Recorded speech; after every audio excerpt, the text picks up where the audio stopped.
At the end of the day, content has to be put into context. But that context is powered by data.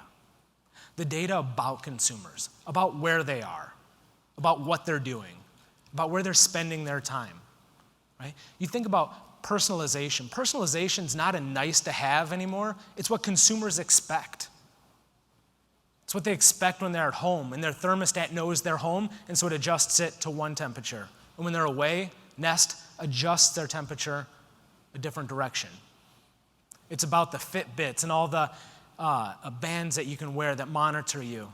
It's about the fact that you give your personal location, your GPS location to Uber, and somebody picks you up and knows your first name and takes you where you want to go. Consumers expect personalization. They expect you to know something about them, and that context can only be powered by the data that you can collect and then you can action in the marketplace. So with all of that as a setup, I just want to walk through a couple examples of what we're doing at Kraft Foods, what we're putting into market, how we're taking that strategy of addressability and putting it into the marketplace. So the first one, salad dressing, right?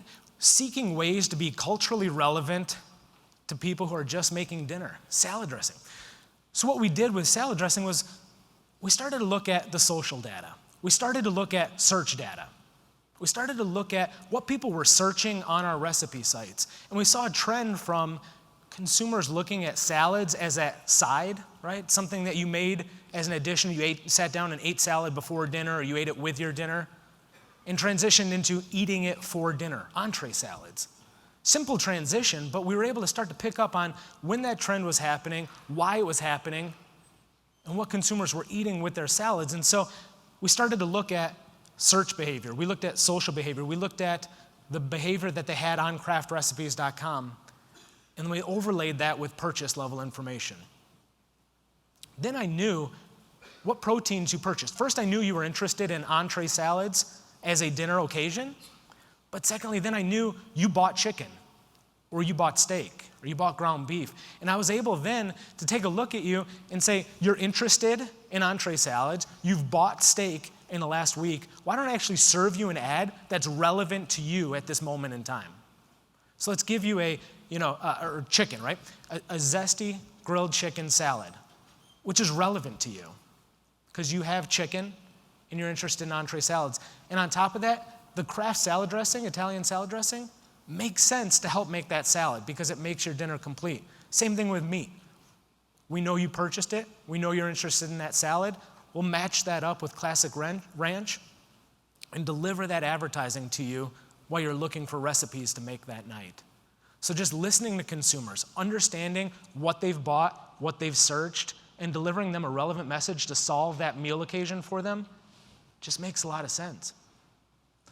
So then let's take this last holiday season. Generically, when we look at Thanksgiving and Christmas, 2 holidays, we choose 10 recipes on a content calendar that we're going to put into market. We do it in advance. We look at last year's search behavior. We look at what the trends were last year, and we get into that content. And then we map them out, 10 on a weekly basis for each of those holidays. And then we'd wait to January, February. We'd look at the campaign afterwards and say what worked, what didn't, what was on trend, what wasn't, what can we change for the next year. And instead this year, we said on a weekly basis, we're going to adjust our entire content category. And so we started to look at what people were searching for, what people were looking at, where they were surfing. We realized very quickly, while we had a tremendous amount of cranberry recipes, and we had highlighted them almost every year that we had done this scale program, cranberry was not a topic that people were interested in this year. It just wasn't of interest. Nobody was searching for it, very low on the priority scale. But chocolate pumpkin was something that we had no recipes for, but all of a sudden everybody was searching for it. And so in a week's time, we went down to our kitchens. We have kitchens on site. We created a couple chocolate pumpkin recipes, a couple other chocolate recipes. We started to get them out. We started to seed them out. We started to put them on the site and drive traffic to them because we saw consumers raising their hand and telling us the types of recipes that they wanted. So it's not only just what people are looking for, right? So we had a ton of slow cooker recipes.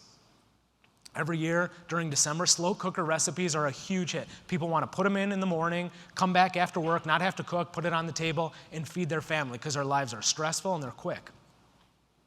But this year, something odd happened. Everybody's still interested in those recipes, but they were searching for them by the word crock pot, not slow cooker.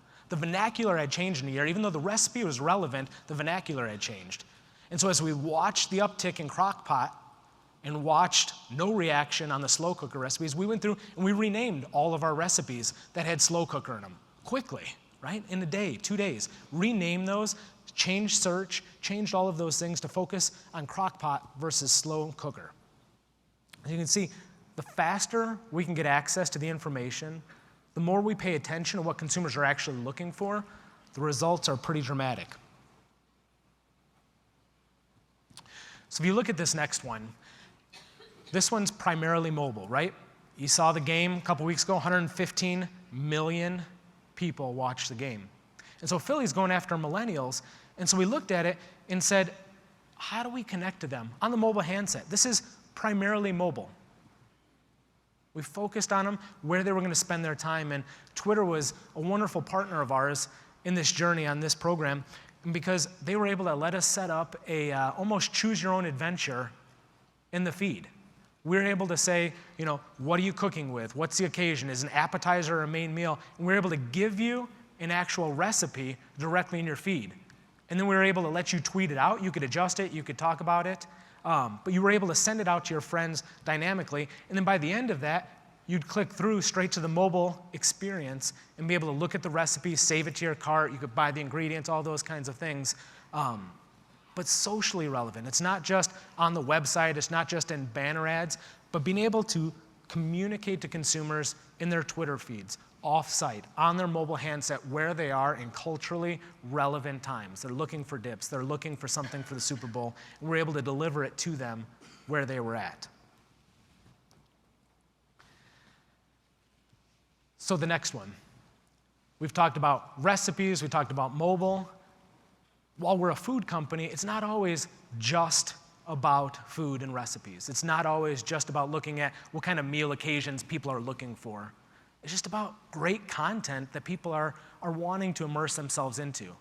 With iconic brands, you look at Maxwell House.